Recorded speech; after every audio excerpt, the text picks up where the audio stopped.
Daniel Silva, bienvenido a Luz Verde, gracias por tenerte con nosotros. ¿Cómo estás? Estamos por ahí. ¿Cómo estás, Claudio? Bien, gracias por la presentación y la verdad es que soy un poquito más joven que tú, nos matamos casi ahí mismo, ¿no? Cerca. No, si eres bastante. Te ves más joven, yo también me veo como joven. Tiremos unos flores ahí. ¿Cómo ha estado Daniel? ¿Cómo está Daniel Silva pasando la pandemia, el COVID-19, ¿cierto? Te vemos todos los días en pantalla y dando información sobre aquello. Primero que quiero preguntar en lo personal. Tuviste una pequeñita este último año, ¿cierto? Tu hija. Y eso también trae alegría, pero también es un tema muy especial para aquellas parejas que deciden ser padres en pandemia. Así es, tuve una huevita, tengo a la Martina que tiene 1 año 10 meses ya, que sin duda ha sido una dicha, es cierto, pero también entiendo mucho más también a las personas que, claro, toman la decisión de tener hijos y en este contexto de pandemia, tenerlos encerrados, no poder salir, etcétera. Es todo un tema, pero además uno se pone mucho más aprensivo, entonces también te pones mucho más cuidadoso con los contagios, con la posibilidad de salir, sabiendo además que los niños tienen una probabilidad de contagio mucho menor, hay que reconocerlo, y también de una enfermedad mucho menos grave. Sin embargo, ayer lo conversaba con una infectóloga. Hay muchas personas que dicen, no, dejen que los niños salgan, total, ellos no se enferman, es marginal la cantidad. Claro, es marginal en el total, pero nadie quiere ser parte de ese 0,01, ¿no? 0,02, sobre todo cuando se trata de un niño. ¿Ah? Hay niños que sí se enferman grave, hay niños que sí pasan a la UCI, y un niñito o una niñita entubada sola en una sala de urgencia no es algo para nada gracioso, ¿no? Se duele mucho, como pasa con todo el resto de la familia.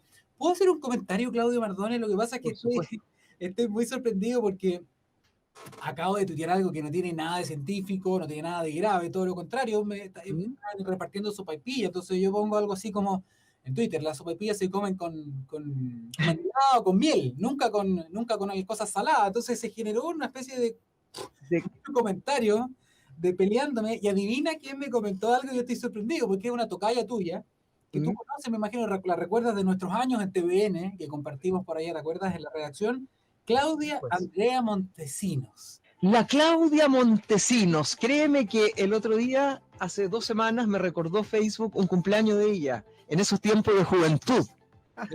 Mira, así que me está comentando ahí, y me acordé, mira, las coincidencias del destino, compartimos los tres en algún momento en TVN, con la Claudia Montesinos, contigo, pero bueno, volviendo un poco al tema, y sumando... Espérate, vamos a leer, porque dice, las sopaipillas se comen con mermelada o miel, las humitas se comen con sal. Listo, eso lo dijo Daniel Silva. También dejémoslo como discusión en nuestras redes sociales y tú que vas en el auto o que estás en la casa para que lo discutas con tu familia. Yo te voy a rebatir ahí, Daniel Silva, porque a mí me gustan con salado. Yo las como con mantequilla y con jamón. Mira. Yo pensé que era de la quinta región, o sea, que de la región de Valparaíso era con dulce, entonces no, era mi familia, entonces, porque somos del mismo lugar, ¿no? Bueno, en mayoría sí, en la región de Valparaíso se comen con dulce, es verdad. Pero yo salí al revés, parece mi familia, en muchos aspectos. Porque acá en Santiago se come mucho con la sopaipilla a otra creación, ¿cierto?, que tiene que ver con el periodismo, la creatividad y lo que te lleva desde muy joven. Cuéntame, ¿qué edad entraste a TVN, hiciste tu práctica profesional? Y yo recuerdo que desde ese tiempo comenzaste con esta curiosidad, quizás antes, por eso te lo pregunto aquí ya en un medio más abierto, con la curiosidad de lo que ocurre, ¿cierto?, con la revolución industrial, qué es lo que ocurre después con los tiempos modernos, la tecnología, y que estábamos ya en paso al siglo XXI. Por lo tanto, tenías ya claridad de que te querías dedicar a esta área que, fíjate, ha sido bastante abandonada, al menos en los medios tradicionales. Sí, tenía una inclinación desde siempre. Yo empecé en TVN cuando tenía 21 años, más o menos, en cuarto año de la universidad. Suena como si fuera ayer, pero han pasado hartos años ya.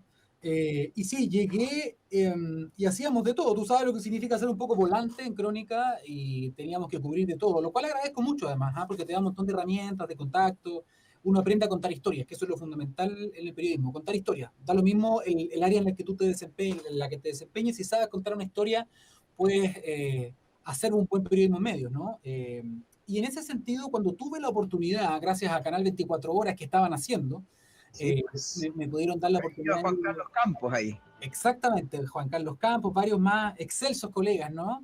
Que fueron como nuestros referentes en TVN, y se dio la oportunidad de hacer un programa que se llamaba Avances 24, no lo voy a olvidar. Así es. Que lo hacía originalmente el gran Davor Juranovic, que hay que dar el crédito también.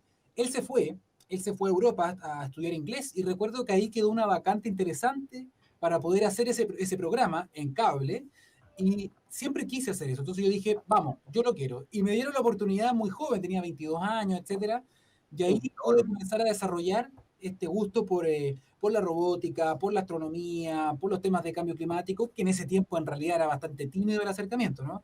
Pero todo lo que significaba tecnología en ese entonces a mí me gustaba mucho. Entonces, cada vez que yo tenía la oportunidad de hacer alguna nota de eso, lo hacía. Y cuando se dio la oportunidad de llevar adelante el programa, también pude tomarla. Ojo, en ese tiempo recuerdo que había una gran periodista que estaba a cargo de ciencia y tecnología cuando era visto como un área de tendencia, ¿no? Y no se le daba mucho espacio, que era la Vale. Sí, la Valeria Fonseca. Valeria Fonseca. Valeria Fonseca. Tremenda, un saludo. Hoy nos hemos acordado harta gente que hemos sacado ahí el recuerdo. Valeria, que incluso se fue a trabajar en la estación En Alma. Sí, es correcto. Entonces tomé desde ahí, empecé a hacer el programa y ya traté siempre de inclinar la balanza hacia ese lugar. Si bien me pedían de vez en cuando hacer otro tipo de tema, porque tú sabes que pasamos por todo un poco, con el tiempo ya se reconoció que empecé a hacer una carrera, digámoslo, en cuanto a la cantidad de fuentes que tenía en diferentes áreas de la ciencia, a la inclinación que yo mismo demostraba también. Y esto además se vio reforzado porque a mí, desde la universidad y antes, siempre me gustó mucho la lectura de temas científicos, y sobre todo las películas de ciencia ficción, siempre fue muy ñoño con el tema de la robótica, de los avances, etcétera, de la inteligencia artificial. Entonces, por ahí empecé a agarrarme esos temas y después ya no los solté más. Y afortunadamente ha sido un viaje súper lindo, porque tú lo decías, este sector en general era bien débil, en términos de que en las pautas diarias de los noticieros de televisión abierta daban muy pocos minutos para eso, era visto como un tema secundario. Sin embargo, con el paso de los años, y esto tiene que ver con el trabajo de un montón de colegas en diario, en radio y en los canales también, se ha abierto como una beta muy interesante, que está muy cercana al público. El público quiere consumir esto y se han dado cuenta ya en los últimos años y por lo tanto ha ido creciendo. Creo que falta todavía mucho, pero los resultados han sido espectaculares, tanto en TVN como ahora que me dieron la oportunidad en Mega, y estamos teniendo cada vez más espacio y eso se premia con buena audiencia, lo cual desmitifica esto de que ese tipo de contenido no es lo que la gente quiere, que la gente en realidad no consume eso, que no están preparados. Todo lo contrario, estaban buscando ese tipo de contenido y se lo estamos dando cada vez más y eso es muy bonito, la verdad. Sí, pues es muy bonito y es muy gratificante porque estabas apostando también y apostar en el periodismo hoy día es un riesgo, pero también tiene sus premios. Y de esos premios también vamos a hablar más adelante porque esta semana fue una semana de reconocimientos para nuestro querido, estoy ahí, me pegué con el audio, cambiamos recién de programa, vamos a poner el audífono así, parece que no se escuchaba. Te estaba escuchando bastante bien en realidad, pero... Me pilla la tecnología también. Viste que somos de generaciones distintas, y soy un poquito más viejito que tú. Oye, Daniel, me estaba hablando porque vamos a hablar de los premios y reconocimientos esta semana, ¿cierto? Pero también otras cosas que se te ha reconocido anteriormente. Eres muy joven aún, desde esos 22 años, y lo que yo quería plantearte es que TVN te abre un tremendo espacio, pero uno como periodista debe crecer. A veces dicen, como dijo Cerati, dejar partir es crecer. Pero no fue fácil tomar una decisión de partir de TVN a Mega en tiempos de COVID-19, cuando estabas compartiendo pantalla, ¿cierto? Muchísimo, todos los días te escuchábamos, y tomar esta decisión de riesgo, como tomaste la decisión de decir la tecnología, la modernización, el mundo de la tecnología industrial, ya estabas viajando por el mundo. Sí. Es un ícono del periodismo y la tecnología y el periodismo científico. Y desde ahí, yo parece que perdí el audio un poco. No, te escucha perfecto. Y desde ahí te quería preguntar, esa dificultad, ¿cómo fue saldada? Porque todos tomamos decisiones. Los que van en el auto todos los días tienen que tomar decisiones, pero ¿qué pasa con las decisiones laborales que a veces se transforman y se complican con el afecto? ¿Qué pasó con Daniel Silva ahí? No, la verdad fue difícil, ¿eh? Fue difícil cuando llegó esta oportunidad. Yo ya había dicho, no voy a decir nombre, pero ya había dicho que no en algunas ocasiones a otros canales por medio. Por lo tanto, y además, ojo, había tenido un antecedente, tenía una experiencia previa. Yo me fui, cuando llevaba como 6 años en TVN, me fui a un canal nuevo que ni siquiera existía, o sea, era más... Lo recuerdo, sí. 3 TV, ¿te acuerdas? Sí. De Álvaro Sayé, que estaba formando un nuevo medio, un nuevo canal, y que iba a ser muy disruptivo, moderno, etcétera. Y nos fuimos varios. Pero ahí fue más el riesgo todavía y quedamos sin nada porque finalmente el canal no alcanzó a salir al aire, quebró antes de salir y quedamos en la calle. Por fortuna, TVN me volvió a recuperar en sus filas inmediatamente, fueron muy leales y muy nobles con eso. Habían pasado ya en total 10 años estando en TVN y como tú dices, me dieron muchas oportunidades. Yo creo que la señal pública fue para mí la escuela y es un cariño, un amor que uno no pierde nunca. Me imagino que tú eres parte también de eso. Siempre se recuerda con mucho cariño, Es ¿no? verdad. Claro, todos ustedes tenemos como una especie de alma TVN, ¿eh? Pero habían pasado 10 años, había viajado mucho, recorrí el mundo, estaba participando Pues, en el matinal, en el Buenos Días a Todos, casi todos los días, en este contexto además de pandemia, donde, dicho sea de paso, el rol del periodismo científico también es muy importante, va a seguir siendo importante, entregando datos certeros, entregando fuentes rigurosas y combatiendo un poco las noticias falsas y las fake news en estos tiempos de incertidumbre, y por eso también ha resurgido mucho. Entonces pasó que yo tenía muchas oportunidades, estaba muy cómodo, pero llega esta oferta con gente que además yo trabajé antes, por lo tanto también tenía esa cercanía.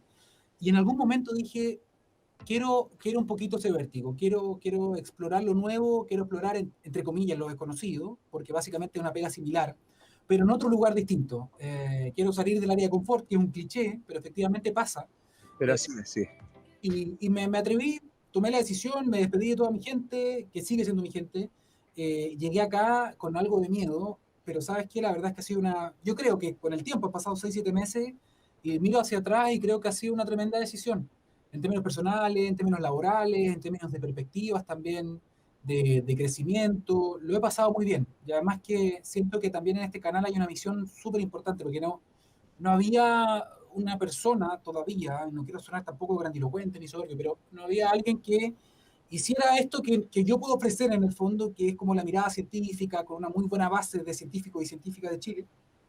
Y eso se requería mucho en un canal que además es muy masivo. Mega sigue siendo un canal extremadamente masivo, tiene un alcance importante en un lugar y en un segmento de la población que no suele recibir estos inputs, ¿no? Este tipo de información. Por lo tanto, cuando Correcto. me dijeron, queremos que entregue esta calidad de información a este público que no lo está recibiendo, y dije, vamos por ese desafío y matemos algunos mitos, ¿no?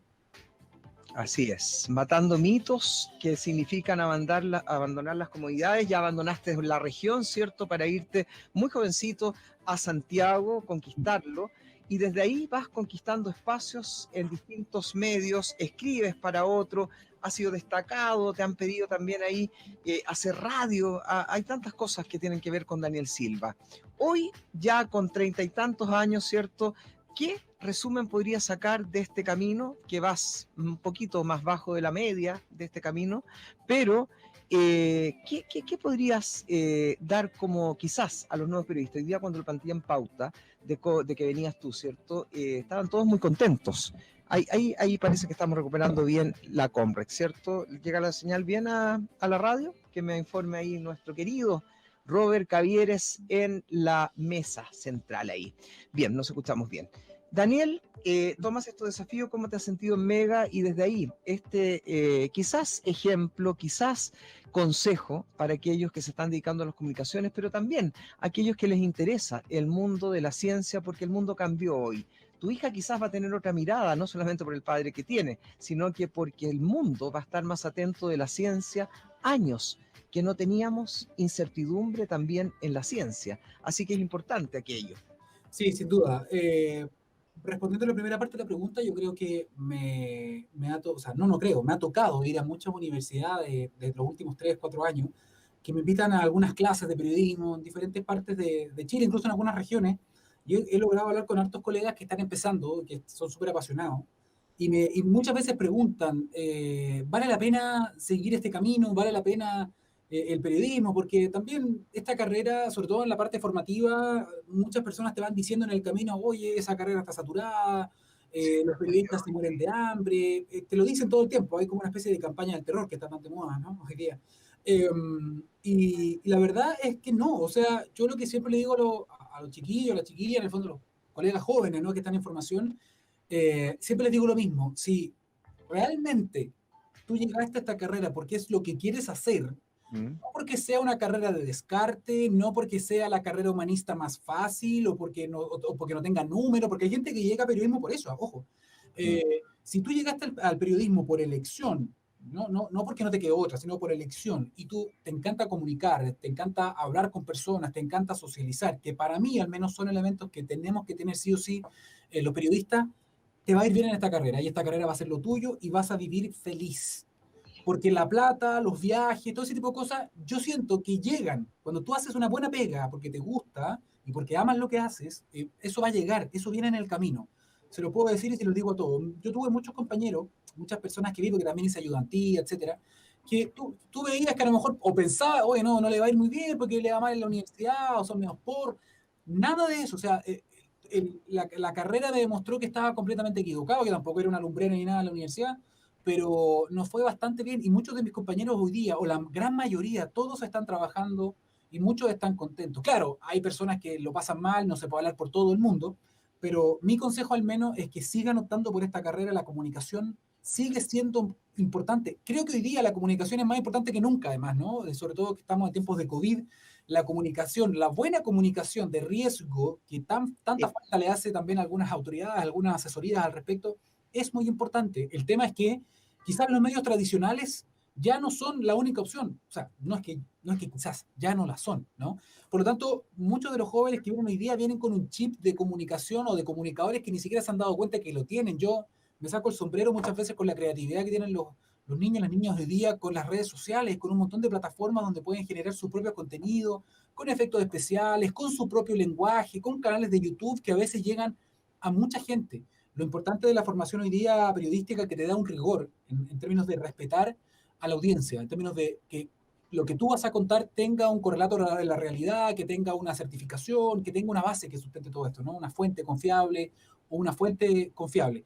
Eso por ese lado. Y lo otro respecto de, no me acuerdo, me fui por las nubes, no me acuerdo qué era lo otro. No, está bien, pues sí, eso que te quiero llevar y era un poco la segunda pregunta, la creatividad y el consejo a aquellos que parten y que quieren hacerse parte, no solo del periodismo, te decía, de la ciencia hoy, porque la ciencia cambia y obviamente muchas personas, niños, niñas que están creciendo hoy, adolescentes, que van a optar por la ciencia en un momento en que hemos descubierto que la que era certidumbre, dato certero y que no nos hablaba de incertidumbre ni de una realidad incierta, era la ciencia. Hoy día la ciencia se para desde otra vereda y desde ahí el consejo. Fuiste un hombre joven, creativo, que se la jugó. Los enlaces de Daniel Silva en TVN no se olvidan nunca por esa capacidad de creatividad que tenías increíble y que tienes. Y desde ahí queríamos escuchar tu consejo. Te planteaba además que en la reunión de pauta hoy día que tengo puros jóvenes, yo soy aquí el tatita junto al editor general Víctor Pino, pero todos decían cuánto te admiran y cuánto te siguen y obviamente cuánto representas para esos que están estudiando periodismo incluso.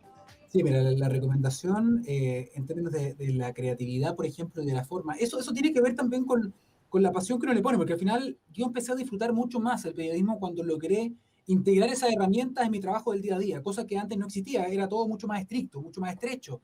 La forma de hacer las notas en general cuando yo llegué a la televisión eran muy similares todas, eran, no sé, loc, cuña, pero meter estos enlaces dentro o efectos especiales era un poco impensado. No voy a decir que fui el creador, no. Habían otros periodistas que también lo trataban de hacer, y antes que yo también.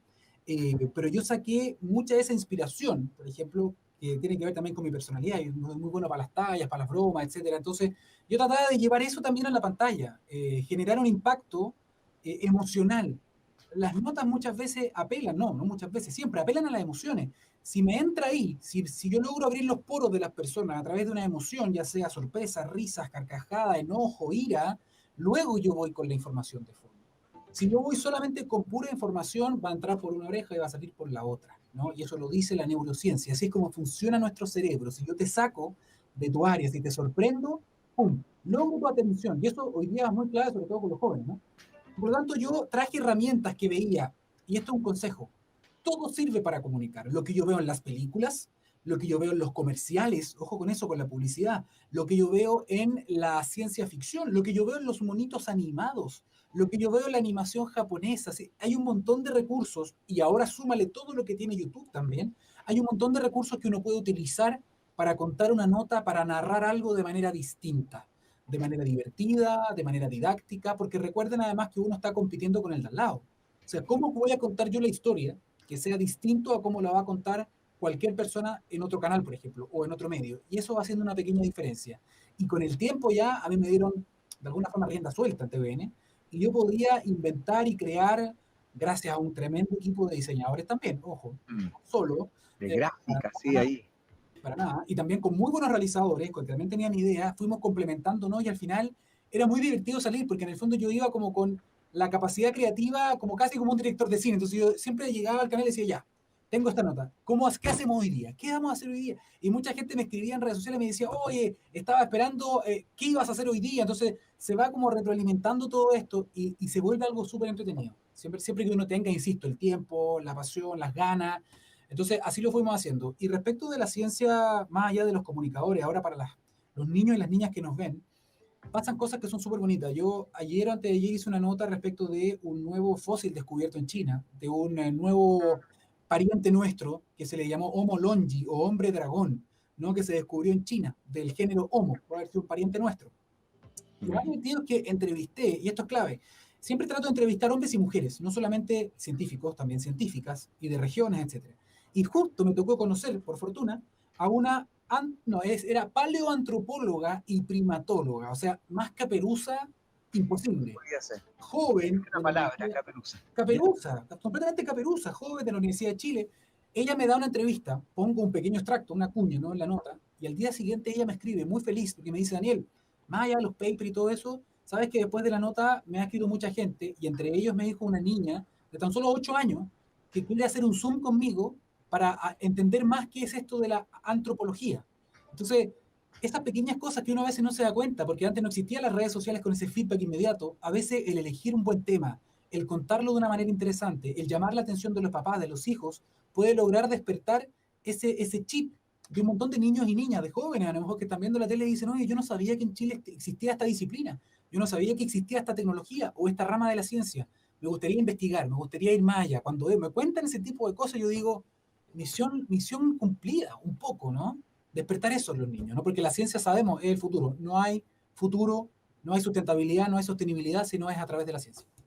Que es cierto eso. Te quiero llevar ahora al tema que ya planteabas un poquito antes, que es la comunicación de riesgo. No todo el mundo la conoce sin ser comunicólogo. ¿Cómo crees que se ha comportado esta comunicación de riesgo, tanto desde los medios de comunicación como del poder central? Y aquí te voy a poner en el siguiente escenario, Daniel, que tiene que ver con tu origen como un hombre de regiones, un hombre de territorio. ¿Qué ocurre con esto cuando no es lo mismo el COVID-19 en Arica, en Punitaqui, en Magallanes o en Coyipulli? ¿Qué Sí. pasa con esa separación y cómo crees tú que hemos estado a la altura, considerando también que no vivíamos una pandemia hace tantos decenios? Sí, yo creo que hay una deuda grande, ¿eh? Hay una deuda grande con eso y no solamente por la pandemia, desde siempre ha habido un centralismo exacerbado en Chile y en eso también tenemos que hacernos cargo los medios de comunicación, ¿eh? Ojo con eso, y por eso que es súper importante también valorar el rol que juegan en sus comunidades y en sus territorios, por ejemplo, Radio Valparaíso, ¿cachai? Y otros medios, perdón por el cachai, se me salió, y otros medios en el fondo regionales, locales también que... 5 FM para la región de Valparaíso, 90.9 para la región de Coquimbo. Dejamos el aviso listo. Ya, muy bien, ¿Te das Daniel. cuenta? O sea, pero eso es muy importante porque en el fondo ustedes pueden retratar las realidades locales. Obviamente que también hablan del mundo, hablan de todo el país, pero tienen una fuerte raigambre en la región. Entonces las personas se sienten representadas también ahí. Y ahí pueden también conocer de primera mano, ¿no? Un doble clic a la región, a lo que pasa a nivel, por ejemplo, de los contagios. Entonces lo que pasó acá en Chile es que comenzó a centrarse toda la comunicación en estos reportes diarios que ya hemos visto en cadena nacional, donde muchas veces, claro, se relevaba demasiado lo que estaba pasando en Santiago, y eso también tiene que ver por una cuestión poblacional, ¿no? De densidad poblacional, que sabemos que acá hay mucha gente. Pero efectivamente la pandemia se vivía a diferentes ritmos, en diferentes regiones, hasta el día de hoy, ¿no? Por lo tanto, ahí hay una deuda pendiente también desde el gobierno central, en ese sentido, pero que también estaba limitada por los espacios, por los minutos y por el hecho de poder comunicar esto de manera entendible para todas las regiones, porque imagínate, si empezaban región por región viendo el tema, esto también iba a ser, no sé, cadenas de 1, 2, 3 horas, ¿no? Entonces, por eso que también la bajada regional por las seremías, por ejemplo, también es muy importante, y ahí están los medios regionales también que tienen que hacer esa pega, y yo no tengo ninguna duda que en la radio la han hecho. Ahora, comunicación de riesgo en sí va más allá de solamente contar cuántos casos hay, cómo va la ola epidemiológica, qué pasa con las UCI, va mucho más allá. Tiene que ver, por ejemplo, con una campaña certera, que tenga harta capilaridad, ¿no? No solamente en los medios tradicionales, también en las radios, o sea, también en las redes sociales, etcétera, donde estemos hablando de la seriedad del coronavirus, donde estemos hablando todos los días de la vacuna, donde estemos hablando de cuáles son las medidas de cuidado, cómo funciona el virus, expliquémosle a la gente para que entienda a la gente, no solamente hagamos restricciones, sino que expliquémosles por qué son las restricciones, cómo se explican, ¿no? Para que las personas, una vez que las entiendan, ellos mismos también puedan retransmitirlas y puedan compartir y ser personas activas, parte de una comunidad activa y no solamente de una comunidad pasiva que obedece. El hecho de mandar de una manera vertical está out, está completamente obsoleto. Y yo creo que en parte por eso también hemos visto ciertos comportamientos que van quizás en contra, que van en contra, ¿no? Del combate contra esta pandemia. Creo que es muy importante también explicarle a la gente bien las cifras del día a día, explicarle cómo funcionan las vacunas, los porcentajes, las efectividades, la eficacia, porque si no se lo explicamos bien y no ponemos también a quienes más saben hablar sobre esto en los medios, lo que pasa finalmente es que la gente, como no entiende bien lo que está escuchando, se pone a buscar donde en otros medios menos tradicionales, que yo no tengo nada en contra, pero lamentablemente no hay, nadie se hace responsable hoy día de los contenidos que hay, por ejemplo, en redes sociales. O sea, ya me ha tocado a mucha gente que, Fake news, ¿cierto? Posverdad y tantos otros términos. sí, en cadenas de WhatsApp, en Facebook, personas que hablan más o menos complejo, entonces uno dice, oye, parece que sabe, entonces le empezamos a dar mucha confianza o a dar mucha credibilidad a fuentes que la verdad no conoce nadie. Y es interesante el fenómeno además, Claudio, porque hoy día hay una crisis de confianza en Chile, ¿no? O sea, hoy día las instituciones, que son las llamadas a generar confianza, no se la han ganado o la han perdido, mejor dicho. Entonces, hay una crisis de confianza. La gente hoy día no cree en nadie. No cree en la iglesia, no cree en el Congreso, no cree en los políticos, no cree en los periodistas, no cree en los medios tradicionales, no cree en nada. Pero muy raro, y esto es una contradicción, sí cree en una cadena de WhatsApp que no tiene ni un remitente, que solamente es un audio que dice, oye, una amiga que es doctora en tal lado, oye, una persona que trabaja en no sé qué dice que se va a cortar la luz, oye, una persona... Y en esas cosas creemos a ciegas, o vemos videos de YouTube o algunos comentarios en Facebook que no sabemos quién los hace, y los compartimos inmediatamente y creemos inmediatamente sin cuestionar, teniendo además Google, que podemos consultar rápidamente, pero muchas veces caemos en eso. Entonces, también hay una especie de contradicción que lo digital aparentemente lo creemos de inmediato, y las cosas de las instituciones que están llamadas a entregar estos mensajes de confianza no gozan hoy día justamente de la confianza de la gente. Entonces es un escenario complejo donde, por fortuna, creo que el único faro, entre comillas, ¿no? que se mantiene encendido y que todavía goza de cierto respaldo, es el faro de la comunidad científica, que son justamente las personas con las que yo trabajo y logro comunicarme, conversar todos los días y entregar parte de su mensaje. Correcto. Mensaje que se nos agota el tiempo. Yo te prometí, ¿cierto?, soltarte un poquito antes de lo que vamos ahora por la hora. Sé que estás muy ocupado, tienes cosas que hacer, pero te quiero preguntar lo último. ¿Has avanzado en este camino? ¿Has hecho carrera? ¿Has competido sanamente? ¿Has ayudado a las nuevas generaciones? Nos encontramos el año pasado en nuestra alma mater, ¿cierto?, acá en Viña del Mar. Y yo creo que lo que ocurre con Daniel, que ha sido comparado, quiero citarse textualmente, porque no quiero equivocarme, ¿cierto?, con el colega, ni menos con lo que dice de Daniel Silva, que es es el nuevo Hernán Holguín del periodismo nacional. Para cualquiera que pudo crecer con Hernán Holguín, que fuimos nosotros, ¿cierto? Y para aquellos que saben quién es Hernán Holguín, me llenaría de orgullo, Daniel, y te quiero aplaudir de aquí de la distancia, con lo que te conozco humanamente y profesionalmente, lo digo, un tipo extraordinario. Eres cercano, eres tremendamente humilde, siempre estás dispuesto para darme una entrevista, para hacer cosas con la universidad, se agradece. Y así lo eres con todos y con todas los que te hemos conocido en tu carrera. ¿Qué pasa con ese Daniel? Que además Larry Moe también lo destaca como uno de los grandes, siendo que siempre uno espera de él alguna crítica negativa, aunque uno diga que son constructivas. ¿Qué pasa con los reconocimientos? ¿Qué pasa con esta proyección de un Hernán Holguín? Trabajaste, ¿cierto? Trabajamos con Patricia Espejo, su mujer, unos dos grandes del periodismo, desde el área de la medicina, desde la salud, desde la ciencia. ¿Qué te pasó, Daniel? No, gigantes los dos, la Patti y Hernán, que también yo no lo alcancé a ver en vivo sus programas Mundo, pero los conozco, los vi después en repeticiones, y un referente gigante. Entonces, ¿Viste que soy más viejito que tú? sí, pero no alcancé a verlos en vivo, después vi las repeticiones, pero sin duda fue un tremendo honor. La verdad es que me dio hasta un poquito como de vergüenza, que me hayan, como de pudor, que me hayan comparado con alguien que la verdad se formó como un referente para tantas generaciones en los años 80 y también después. Eh, no, fue súper lindo. La verdad es que entre nos, muchas personas en redes sociales, por interno, me habían escrito alguna vez, me decían, oye, tú me recuerdas a Don Hernán. Entonces era muy bonito, pero ahora que sea un reconocimiento de parte de Larry Moe, además, que yo se lo agradecí, porque Larry Moe, yo no tenía idea de esto, pero él cada 3 meses va haciendo estos como premios o nominaciones ¿Mm? de periodistas destacados en diferentes áreas. Y el primer trimestre, enero, febrero, marzo, había sacado un artículo ya, y donde me había mencionado junto con otros periodistas, ¿no? Y ahora sacó el segundo trimestre y volvió a repetirme. Entonces es como un, no sé, súper lindo reconocimiento que yo la verdad lo agradezco mucho, pero, pero tampoco me mareo con eso, Claudio. Tú en ese sentido tienes razón. La verdad es que nosotros, más allá de los reconocimientos, lo que tenemos que hacer siempre es debernos a nuestra gente, ¿no? Y tratar de comunicar lo mejor posible y llegar a la casa y dormir tranquilo, ¿no? Eso es lo que hay que hacer siempre. Sentir que al menos estás poniéndole todo el corazón a algo y estás dejando, aunque sea una pequeñita huella, en las personas que te escuchan, en las personas que te leen, en las personas que te ven.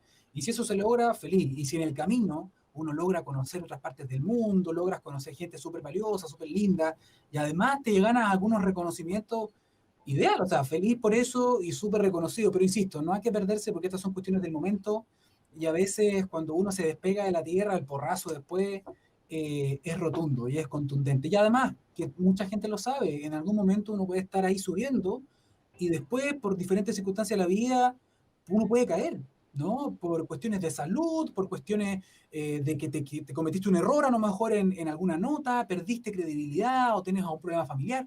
Tantas razones, ¿cierto? Yo tuve cáncer hace 2 años. Sí, Eh, pues. entonces, hay que tomar estas cosas con harta calma, con satisfacción, con alegría, pero saber en el fondo que uno puede caerse en cualquier momento. Y son las personas que estaban cerca tuyo, son las personas con las que tú hiciste amistad, no las personas que te tiran flores a lo mejor en redes sociales o que te sobajean la espalda, a veces en ciertos momentos de alta popularidad, los que están contigo al final no son muchas veces, no son ellos, lamentablemente, es así. Entonces, uno nunca tiene que dejar de lado eso y tiene que entender que la familia, los amigos cercanos y las personas con las que te formaste son las que están ahí contigo.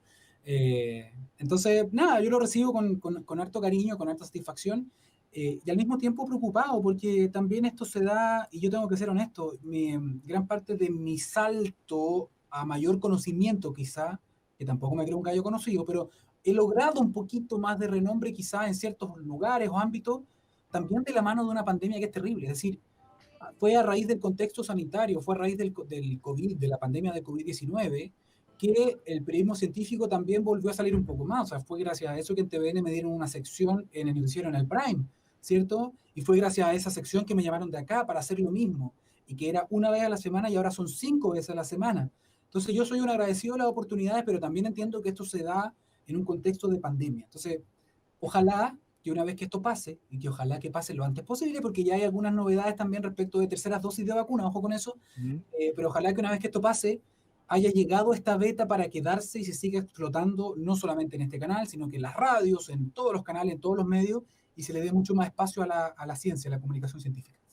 Perfecto. Vamos a estar atentos a la que hay en esas terceras dosis, ¿cierto? De importante, por supuesto, siguiéndote ahí en los distintos planos que estás en Megavisión, porque te han dado espacios también, como lo hizo TVN, no solamente para el área científica, tecnológica, ¿cierto? Sino que también como conductor de los noticiarios de Mega. Así que mi aplauso, mi reconocimiento y, por supuesto, mi agradecimiento, por gratitud hacia siempre estar disponible, no solamente para uno, como dentro de nuestra amistad, sino que como un hombre, como un colega y además como un periodista de también hacer parte a los territorios de ese poder central que ustedes tienen. Así que te mando un tremendo abrazo, Daniel, gracias, y me llena de orgullo y me honra haberte visto llegar a TVN. Es verdad, no tenemos mucha diferencia, pero y cómo hiciste una carrera fantástica y las mejores bendiciones y lo mejor para que venga en adelante. Que estés bien, te mando un abrazo, compañero. Te lo agradezco. Muchas gracias a ti y a toda la audiencia. Que estén muy bien.